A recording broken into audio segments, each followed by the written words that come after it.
Fala pessoal, aqui é Yasmin do Salvando Semestre e nessa aula a gente vai falar um pouquinho sobre condução em regime permanente em parede plana. Bom, a primeira coisa que a gente sempre faz é desenhar o nosso esquema e falar as considerações desse sistema. Então aqui a gente tem uma parede de espessura L em X, né, na direção X. A gente tem um fluido quente passando pelo lado esquerdo dessa parede. Esse fluido ele tem uma temperatura T infinito 1 e um coeficiente de transferência H1. A superfície da nossa parede que está em contato com o fluido quente tem uma temperatura TS1. Essa temperatura tem um gradiente por dentro da parede e no lado direito da parede teríamos aí um TS2, que é a temperatura que está em contato com o fluido frio, que é o meu T infinito 2, que tem aí um coeficiente de transferência 2. Como consideração, a gente tem uma geometria cartesiana, x, y, um regime permanente, sem variação no tempo, propriedades de condução e de convecção constantes, não temos geração de energia e temos uma transferência de calor unidimensional em x, ou seja, o nosso calor ele vem assim. Lembrando que como ele vai sempre da temperatura maior para menor, ele vai vir, né, da parede do fluido quente para a parede que tem contato com o fluido frio. Então, aqui eu tenho a minha taxa de calor em X, certo? Então, aqui a gente tem dois objetivos, que é identificar se o meu fluxo de calor, ou seja, o meu Q duas linhas, ele tá em função de X, ele tem uma função, uma variação em X, ou seja, se o meu fluxo que passa nessa parede, ele varia aqui nesse x igual a 0, no x igual a 0,1, no x igual a 0,2, até o x igual a L. Esse é o primeiro ponto da aula. A gente vai descobrir e determinar se o meu fluxo de calor, lembrando que fluxo é igual a taxa sobre área, seria, né, o Q sobre a área, se esse fluxo ele varia com x. E também, dentro dessa aula, a gente vai descobrir qual que é a função que representa essa variação de temperatura dentro do sólido, dentro da minha parede. Beleza? Bom, vamos para o primeiro, né? A gente tem aqui uma equação geral da transferência de calor no sólido, ou seja, dentro da minha parede, de forma diferencial. Então, a gente tem aqui a transferência de calor em X, né? Temperatura por X, e é uma transferência por condução. A gente tem que o Q da condução, ele não é K dt dx? Então, é uma condução, uma transferência por condução, porque a gente está falando de dentro de um sólido. No sólido ocorre o quê? Condução. Se tivéssemos falando de sólido com líquido, estaríamos falando de convecção. Mas aqui a gente está tratando de dentro do sólido. Então, temos aí a transferência em X, a transferência de calor em Y, a transferência de calor em Z, ou seja, a minha energia que entra e sai por todos esses planos, né? Essas direções. A minha energia gerada, minha taxa de calor gerada, que é igual à minha taxa de calor acumulada, que seria o M dt por tempo.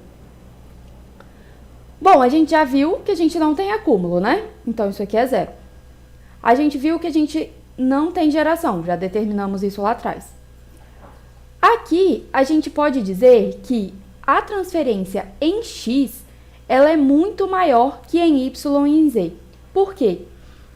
A gente considera que o X aqui, ele é muito menor que as outras partes. Então, essa transferência aqui vai ser maior que uma transferência que venha daqui para cá e uma transferência que venha de baixo para cima.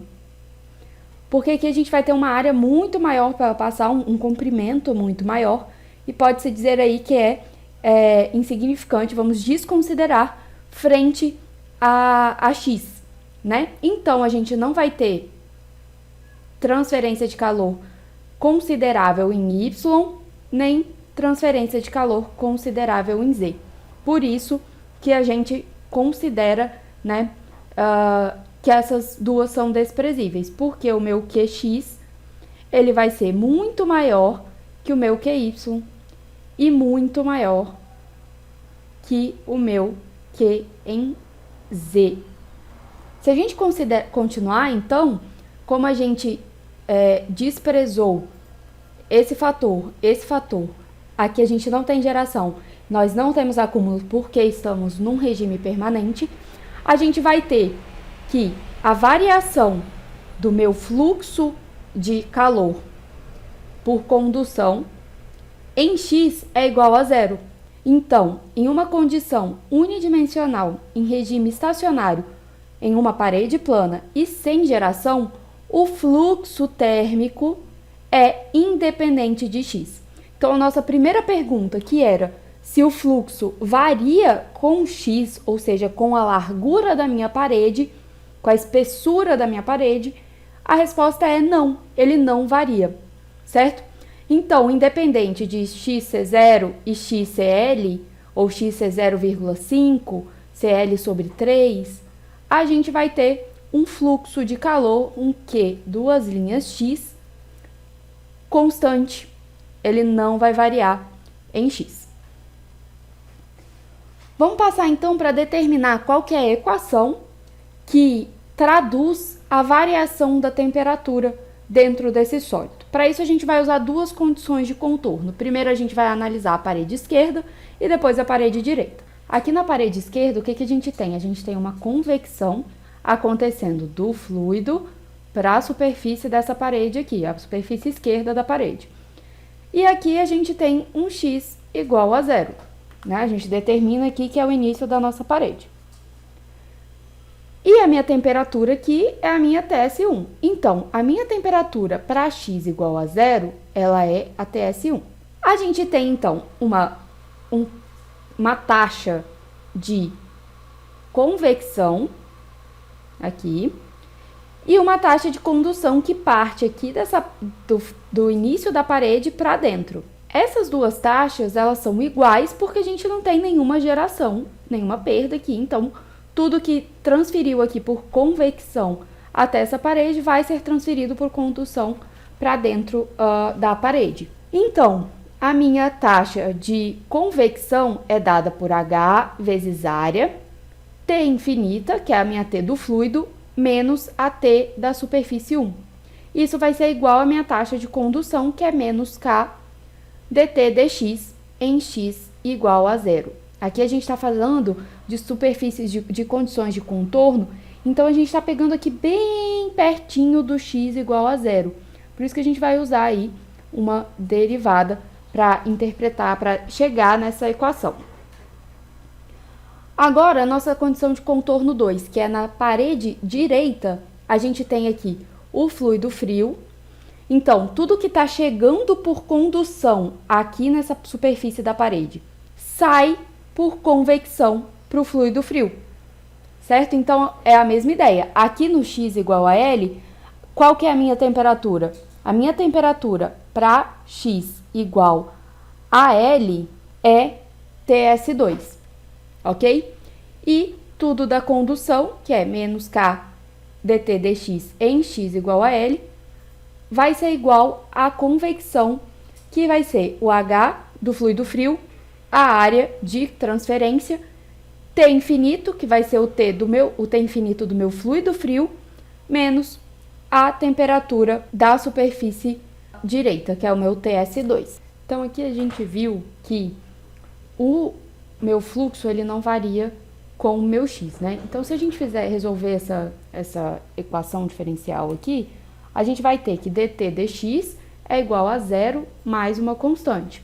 Se a gente integra de novo, passa o dx para cá e integra dos dois lados, a gente vai chegar nessa equação, integral de dt e integral de C1 mais dx.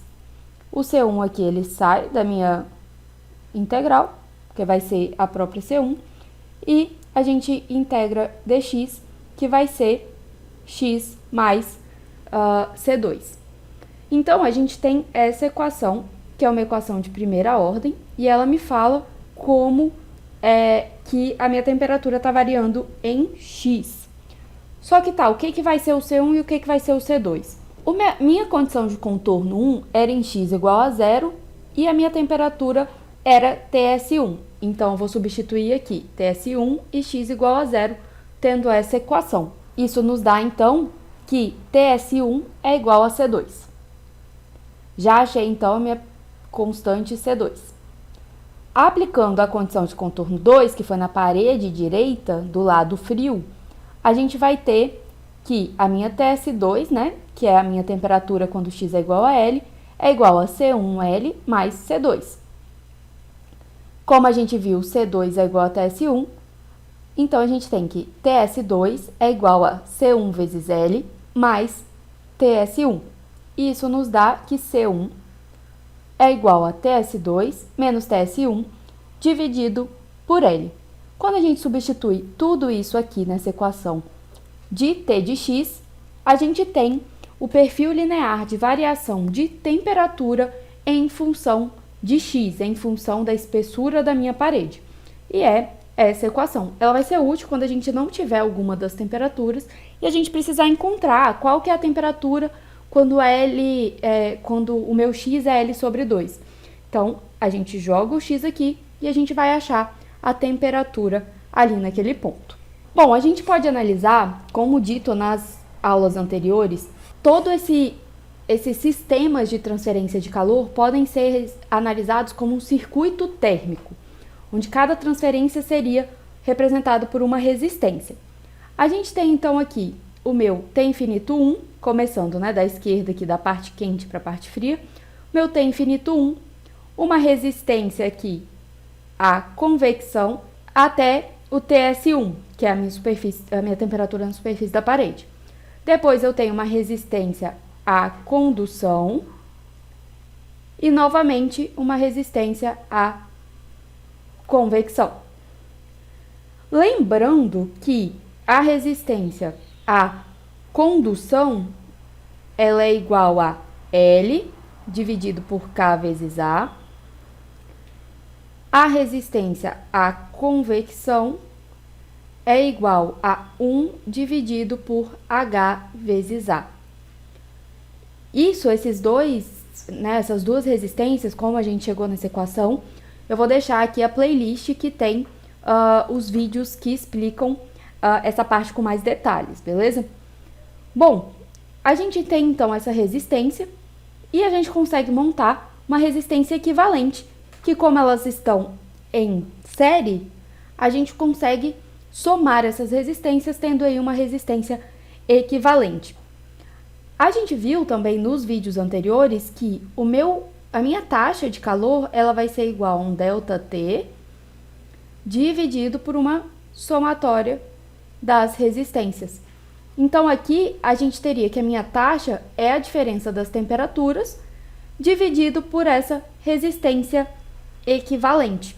Então, a gente conseguiria aí encontrar as taxas de transferência. Lembrando que se a gente quiser achar o fluxo, a gente vai dividir pela área e conseguiria resolver aí qualquer questão envolvendo essa parede sem geração, essa parede plana sem geração de calor em regime permanente. Ainda a gente pode falar que entre esse sólido e o fluido pode ter uma transferência de calor também por radiação. Então seria uma soma e uma associação entre a troca de calor por convecção e por radiação. Como essas duas estão acontecendo aqui ao mesmo tempo e não em sequência, a gente fala que essas resistências elas vão estar em paralelo.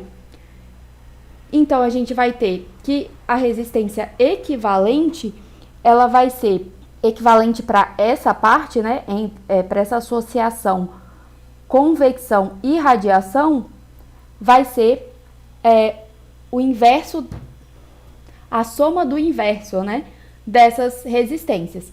Fazendo essa conta, a gente chega que a resistência equivalente dessa parte é dada por resistência de convecção vezes resistência de radiação, dividido por resistência de convecção mais resistência de radiação.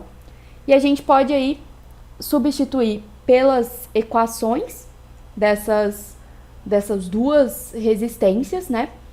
E isso seria a resistência equivalente dessa parte do circuito. Depois a gente implementa, né, com a soma mesmo, as outras resistências como feito anteriormente. Bom, pessoal, por essa aula é só. Curte, comenta, compartilha esse vídeo com seus colegas. Se tiver alguma dúvida, comenta aqui embaixo que eu respondo o mais rápido possível e até a próxima aula.